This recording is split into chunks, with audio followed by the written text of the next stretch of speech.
Vocês já pararam para perceber e já aceitaram o convite de viver perigosamente com o Senhor? Porque assim, viver com Deus, de fato, é viver perigosamente. Não é normal. É assim, existe um caminho. Vou daqui e ali. Deus fala, amei, nota 0. Depois a gente vai para cá, a gente vai para lá, a gente vai para todos os lados. E a gente já não sabe muito bem aonde a gente está, mas a gente sabe que a gente está no centro da vontade dele. Agora, o que é o centro da vontade dele? Vamos descobrir. E aí eu viver perigosamente. E eu quero pensar junto com vocês sobre o poder e a potência disso, quando a gente toma consciência e passa a ser intencional em aceitar viver perigosamente com o Senhor. Que não é uma consequência, um acaso, deixa a vida me levar a nada. É intencional. No momento que a gente toma posse disso real e fala, ok, o Senhor está me convidando para viver perigosamente, eu vou viver perigosamente com Ele. E a gente passa a ser intencional nessa decisão. A gente se torna uma potência na nossa geração, mas mais do que na nossa geração, na nossa história. E quando eu quero passar por alguns lugares com vocês, para a gente refletir sobre a jornada que a gente tem trilhado desde o dia que a gente nasce, na verdade desde antes da gente nascer, né? A gente sabe disso. Da jornada que está levando a gente para níveis mais profundos. E hoje eu quero pensar sobre esses níveis mais profundos. Porque eu não sei vocês, mas eu cresci entendendo que os níveis mais profundos com o Senhor é um nível mais profundo de poder. Então tem a irmã profetisa, que o seu cunhado falou, aí tem a outra que revela não sei o quê, aí tem a outra que ora e a coisa acontece. Mas eu tenho entendido, e por isso que eu falo que o Senhor está gerando isso em mim, que startar esses novos níveis com o Senhor são níveis de consciência. Porque não há nada que a gente possa fazer para que a gente seja mais power, para que a gente seja mais forte. Na verdade, os nossos níveis, eles, Ezequiel, quando fala dos níveis lá em Ezequiel 47, o Senhor tem me permitido e tem abrido os meus olhos para entender que são níveis da minha consciência. Porque o Senhor já liberou, a salvação já está liberada, a autoridade dele sobre mim já está liberada, o que ele tem na minha vida já está liberado. E eu posso estar na beirada do rio, eu posso estar com água até o tornozelo, até o joelho, e até o momento em que eu já não coloco mais o pé lá no fundo do rio, já não tem mais nada aqui em cima, eu estou por completa submersa com o Senhor, na consciência de que eu estou vivendo perigosamente com Ele, de que a minha história não é um acaso, e que o Senhor, a cada instante, desde 3 de maio de 86, todos os lugares que eu estive, todas as minhas versões até aqui, todas as nossas versões, tiveram exatamente o propósito de ser no momento que foi, na hora que tinha que ser. Amém. E aí, eu quero dividir com vocês rapidamente sobre uma pessoa que fala muito comigo sobre isso. Porque é muito comum a gente passar a nossa vida esperando um ápice. E pra mim isso é um engano, sabe? É um engodo que foi vendido pra gente. Porque a gente nasce, eu tinha na minha cabeça, quando eu fizesse 10 anos, quando eu fizesse 10 anos, eu ia ser independente. Chegou 10 anos, eu tenho 40 e não sou independente. Depois eu fiquei esperando a minha adolescência, porque eu ia namorar. Depois eu fiquei esperando os 18, porque aí eu vou trabalhar. Quando eu trabalhar, Deus está me formando, porque no meu trabalho eu vou acontecer. Aí veio o trabalho e era uma vida normal. O Senhor me usava, mas não era sobre um ápice. Depois eu vou esperar o casamento, o filho, a promoção. E parece que a gente está sempre esperando um ápice. Só que o Senhor usou a nossa vida e a nossa história desde o início. E aí cada um de nós, vamos parar aqui agora um pouco e assim, um exercício rápido na sua cabeça. Faz a linha do tempo da tua vida. Os lugares improváveis que vocês passaram. O direcionamento da vida perigosa que Deus deu para vocês. O plano, tenho certeza que se eu perguntar aqui, ninguém vai levantar a mão. A vida de vocês é exatamente o que vocês planejaram? Não. Nossa, exatamente o contrário. Deus parece, não, parece tem a que metade ele ia apagar, mas não tem como, ela existiu. Deus apagou, mas... Aí... E aí, deixa quieto. Deixa eu vai, Sandra. Abafa, cara. Vamos falar de Daniel? Vamos falar de Daniel. Volta para Daniel. Eu quero dividir com vocês sobre Daniel. Eu não sei quantos conhecem a história de Daniel, já tiveram a oportunidade de parar e estudar de fato o livro de Daniel. Mas o livro de Daniel, a vida de Daniel me ensina muito sobre esse lugar, da gente ser intencional e Deus poder contar com a gente na nossa linha do tempo. Daniel teve vários ápices, mas ele não esperava pelos ápices. Daniel só servia. Ele escolheu servir. Ele escolheu ser um instrumento valioso nas mãos do Senhor. Por quê? Não sabemos. Porque junto com Daniel, e aí eu vou trazer um contexto histórico aqui rápido para vocês, para a gente ler, e depois a gente continua refletindo sobre ele, só para não bagunçar o entendimento. Mas eu vou trazer o Daniel é um adolescente. Né? Quando tudo começa, a gente entra na vida de Daniel na adolescência dele. Né? Daniel era um adolescente muito bem sucedido em Israel, abafando, filho de pessoas muito sérias e muito importantes. Babilônia invade Israel. Eu sempre misturo na linha do tempo. Aqui eu já posso falar Israel ou Jerusalém? Né? Tá. Invade Israel, primeira vez que Babilônia leva o povo de Deus preso em cativeiro. Cara, quem tem filho adolescente aqui? Imagina, o filho de vocês está lá vivendo a vida de shopping, escola, faculdade, Enem, parará, parará. De repente ele é capturado. Ele é levado para uma terra estrangeira. Sei lá, pensa, levou para a Índia, sem os pais, sem vocês. Vai ter o nome deles mudado. Vai ter toda a vida deles assim, vivendo perigosamente, lembra? Totalmente transformado. Mas não é vivendo perigosamente agora eu vou ser mega usado. O que vai acontecer comigo? E aí, nesse contexto, o povo é dividido. Daniel vai por ser nobre, né? Ou seja, ele se preparou, ele tinha intenções, ele tinha planos. Não, eu vou crescer, eu vou servir, eu vou dizer. E Deus fala, você vai servir, mas não do jeito que você planejou. E aí ele é levado para dentro do palácio, né? Junto com Nabucodonosor. E lá dentro, ele tem todos os seus valores absurdamente mexidos. Gente, pensa no filho adolescente de vocês. Imagina eles hoje passando por isso. Crise de identidade, precisando se provar, longe dos seus pais, sem saber o dia de amanhã. E nesse contexto, Daniel fala, eu escolho servir o Senhor. Para onde você vai me levar? Não faço ideia. E que bom que ele não fazia, né? Porque foi para prisão, foi para tudo quanto é canto que a gente não quer ir. Mas ele decidiu, ele já tinha isso decidido nele. Que dentro desse lugar ele iria servir o Senhor. E aí eu vou ler com vocês, muito rapidinho, depois vocês leem, o texto é grande, senão eu vou pegar muito tempo aqui. Mas dentro desse contexto, Daniel foi preso, chegando na Babilônia, está junto lá com o povo, com Nabucodonosor. Aparentemente num lugar de privilégio, comparado ao povo que estava assim, numa situação bem ruim fora do palácio. E aí, entre eles, achava os filhos de Judá. Então, toda essa galera, Daniel, Ananias, Misael e Azarias, que é o famoso Daniel e seus amigos. Você está onde? Eu estou em 1 Daniel, capítulo 1, versículo 6. Aí eu vou ler o 6, 7, 8 e 9. E o chefe dos eunucos pôs nomes neles, a saber, Daniel se tornou Obrigada. Ananias, Sadraque, Misael, Mesaque, Azarias, Abidnego. E Daniel propôs no seu coração não se contaminar com a porção das iguarias do rei, nem com o vinho que ele bebia. Portanto, pediu ao chefe dos eunucos que lhe permitisse não se contaminar. Ora, Deus fez com que Daniel achasse graça e misericórdia diante do chefe dos eunucos. Existem duas maneiras da gente viver a nossa vida quando a gente decide caminhar com o Senhor. A primeira maneira é o nível da conversão. Você se converte, está salvo, graça, partiu a eternidade. E existe a que vai te cobrar tudo. Tudo. E foi essa que Daniel escolheu. E é essa que o Senhor tem me convidado a viver. E eu acredito que é a mesma que o Senhor tem convidado vocês. Porque senão vocês não estariam numa quinta-feira chuvosa aqui. Essa cobra tudo, porque ela não tem a ver com o que você planejou. Ela tem compromisso em fazer com que você se submeta ao plano de Deus.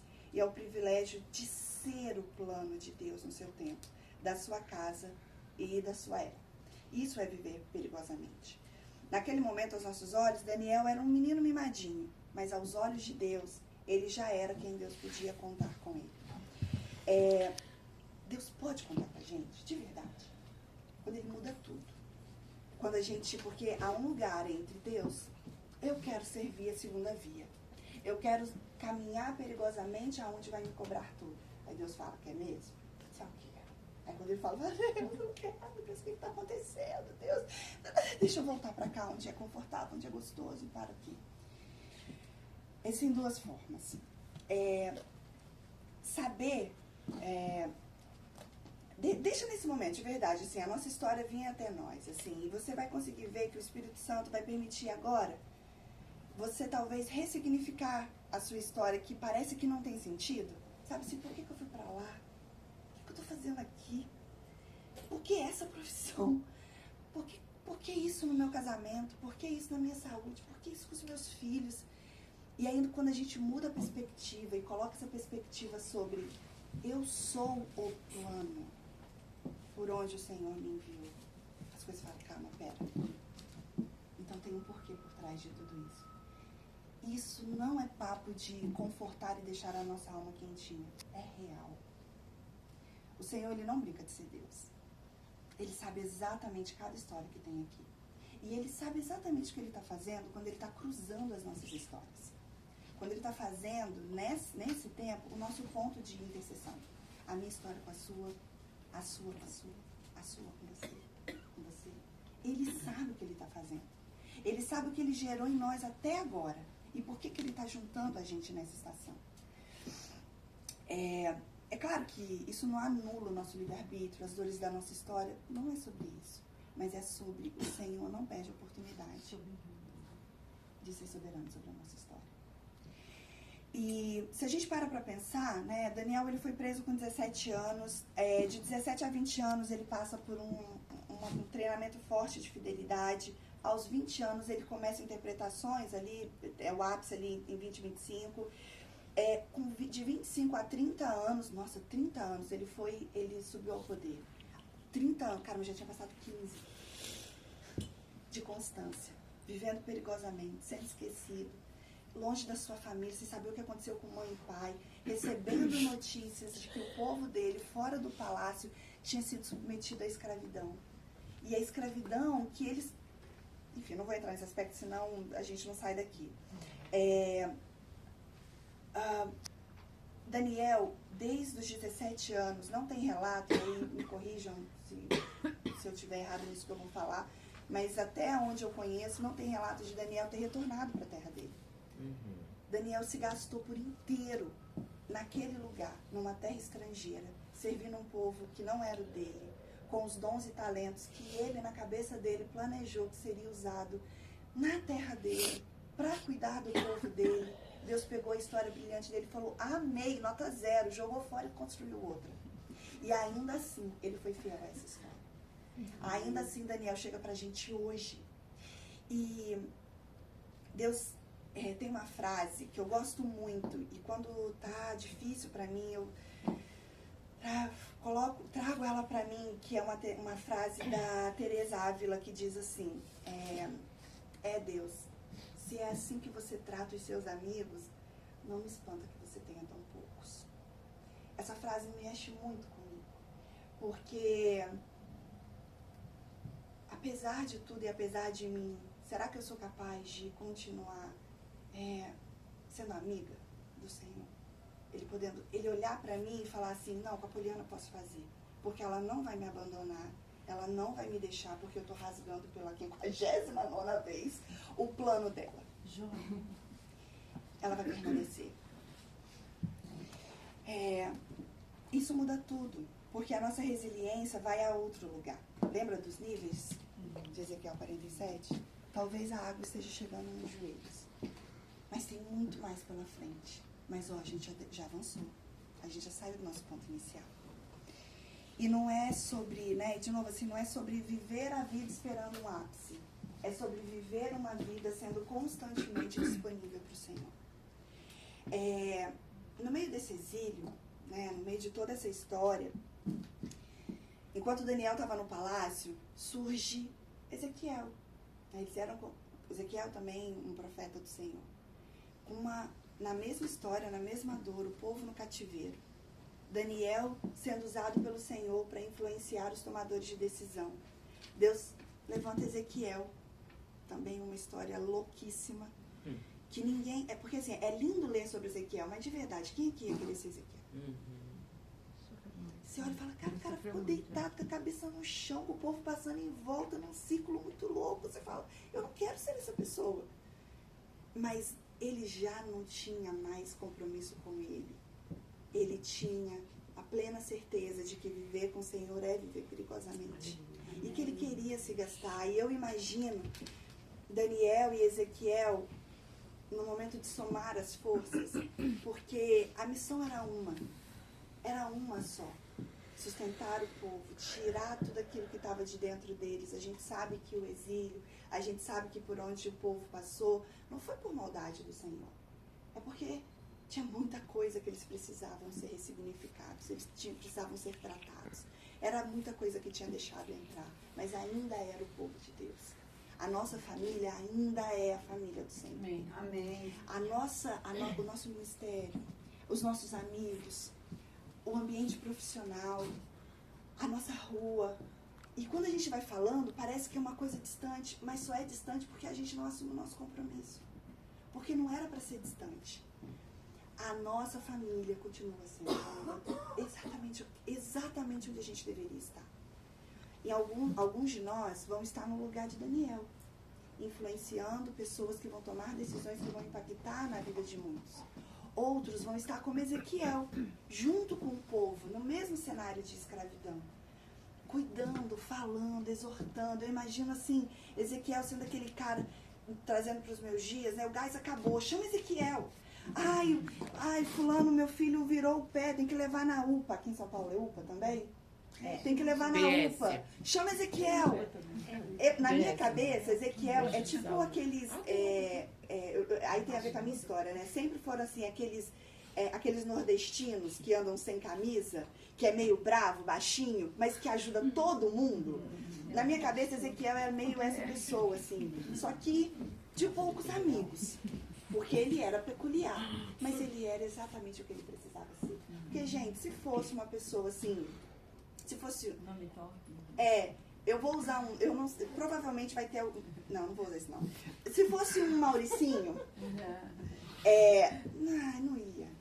Ou ia dar um jeitinho no que Deus estava mandando ele fazer. Olha, Ezequiel, pra você ficar deitado, com a cara no pó, de frente para uma maquete. Vou fazer o seguinte... Vou sentar a perninha de índio, sabe? Ia dar uma ajustada. Ezequiel, como João Batista, já não tinha mais compromisso com ele. Ele se jogou, ele se lançou. E nesse momento, quando as histórias se cruzam, a gente tem Daniel, Ezequiel, servindo, sendo o plano, dentro de um plano maior, que é dirigido pelo nosso Deus soberano, que costura a história. E aí eu trago aqui pra gente. A nossa história, elas se cruzam. A gente tem o privilégio de ser usado em lugares diferentes, com dons diferentes, para propósitos, com missões diferentes, dentro de um mesmo propósito. No momento que a gente se conscientiza disso, a gente está avançando, como Ezequiel nos orientou lá em Ezequiel 47. A gente está dando um próximo passo. A gente está avançando junto com o Senhor. Existe uma responsabilidade nossa nessa jornada, que é a nossa constância, o nosso compromisso, com o fato de que no momento que eu me torno a missão, no momento que Deus de fato pode contar comigo, eu preciso entender a responsabilidade que eu estou assumindo. A poliana, a criança, a adolescente, a jovem, a adulta, a terceira idade, enfim, já que o Senhor não voltou hoje, vai partir 80 anos. Eu não preciso de ápices para servir o Senhor, mas eu preciso ter consciência de que eu posso ser constante com o Senhor. E aprofundar, assim, tomando consciência desse lugar, tomando posse da autoridade que é liberada sobre a minha vida, quando eu me conscientizo de que, ok, eu escolhi viver perigosamente, eu estou onde eu preciso estar. Estou pronta? De forma alguma. Mas existe um convite do Senhor para que eu vá mais adiante, para que eu entenda um pouco mais, para que eu me disponibilize um pouco mais, mas principalmente que eu me mantenha. Eu costumo dizer que eu não tenho um grande testemunho. Eu nasci numa família cristã. Glória a Deus por isso. Amém. Tomei a minha decisão com 13 anos e venho vivendo uma vida de cristão. E isso, de uma certa forma, meio que ficava assim, caramba, eu nunca vou ter um testemunho, tipo Thales, sabe, assim, Rodolfo Abrantes, ou tantos, né? Até 80 anos ainda fechou, né? Não, mas não como deles. Não tem como. Não peça aí. Mas o Senhor me ensinou a amar a minha história do ponto de vista de, apesar de mim, apesar de tudo que, né, a minha vida mudou, um dia eu ainda conto pra vocês, o Senhor, pela graça e misericórdia dele, tem me permitido continuar. Amém. E eu acho que essa precisa ser a nossa oração. Deus, eu preciso continuar. Porque o tempo muda, a estrutura da minha família muda, a configuração da minha família muda, os meus sonhos mudam. Vou contar uma coisa pra vocês. Quando eu tinha 15 anos, eu lembra que eu falei que eu queria namorar? Então meu pai falou 15 anos. Gente, eu contava de trás pra frente. 3 de maio pra fazer 15 anos, assim, era real, só que eu não escolhi bem. E aí o pai, na verdade, eu acho que os meus 15 anos chegaram antes do que ele imaginava. Sabe assim, não, 15 anos, vai demorar a beça, e os 15 anos chegaram. E aí, assim, 3 de maio do ano que eu fiz 15 anos, eu falei, pai, então...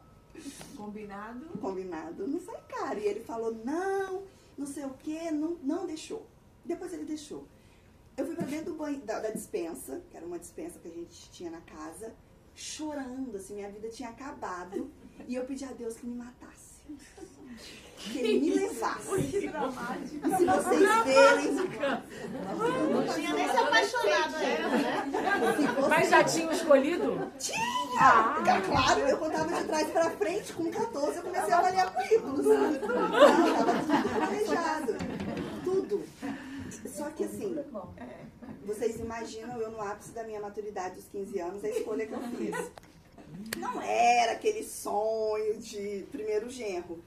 E aí meu pai não deixou. E eu pedi a Deus que me levasse. Falei, Deus, se eu não posso namorar o Fernando, eu não sirvo pra viver, me leva.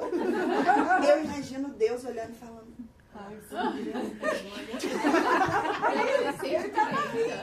não, eu imagino ele falando assim, que barro mal utilizado. Fazer uma paca, fazer qualquer coisa. Mas por que eu tô dando esse exemplo? Cara, Deus não dá pra levar a gente muito a sério sempre. A gente vai. Não dá, gente. Confesso que naquele momento talvez a minha oração. Mas enfim, a nossa vida muda, a configuração familiar muda. Gente, eu falo com o Cidinho, no meu marido, eu falo, amor, eu sei que a pessoa que você casou não existe mais. E ele escolhe todos os dias continuar comigo, se apaixonar por mim, e é a mesma coisa com ele. Imagina a nossa vida inteira diante do Senhor. Os nossos planos mudam, mas a nossa decisão de permanecer, isso não pode mudar. Chega o fim do cativeiro, o povo retorna, Daniel não. Isso me dói, porque isso me lembra que eu posso não viver o que eu planejei. Como outros, né? Mas Daniel me dói porque, por exemplo, quando eu penso em Moisés se irritou, a gente se apega ali, né? Ele se irritou, tá vendo lá? Você não vai dar aviso, sujou a mão de sangue. Mas Daniel não. Racionalmente, não tem como dizer assim, mas foi porque Daniel naquele dia você tomou um vinho que não tem. Ou não está relatado. Então, e aí, né, volta a frase assim, Deus, se é assim que você trata os seus amigos, não me espanta que você tenha tão poucos. Mas eu sabia que podia contar com Daniel. E quando eu falo, né, que eu tenho, isso tem sido gerado dentro de mim, isso não é algo que está pronto na minha vida, na minha história, é por esse lugar, porque em alguns momentos eu falo, não quero mais, me deixa na linha reta onde eu tenho previsibilidade, as minhas emoções estão confusas, eu não aguento, isso que você está me pedindo está caro demais, isso daqui eu não vou aguentar. E aí eu lembro desse pensamento e eu falo, não, Senhor, ignora de novo essa oração. E continua comigo, me ajuda só por mais hoje, me sustenta mais hoje. Ai, Senhor, manda a pessoa para cuidar de mim. Tem hora que você só quer um abraço. Tem hora que você, inclusive, só quer estar errada. Você quer poder chegar e falar assim, deixa eu estar errada. Eu sei o certo. Na teoria eu sei. Mas viver é muito difícil. Então me deixa hoje só sair desse lugar. Me deixa hoje só poder ser eu e diante do Senhor me rasgar. E aí outros dias são melhores. Outros dias você... Parece que Deus coloca um chip e você fala, era isso. Tá bom, então eu consigo mais um passo. Mas em tudo isso, eu tenho aprendido, não está concluído, que Deus é soberano. E que o que eu almejo é me desconstruir ao ponto de que seja simples. O que eu almejo e o que eu acho que nós, enquanto as mulheres dessa geração, precisamos abrir os nossos olhos é que o último nível, você vai sumir.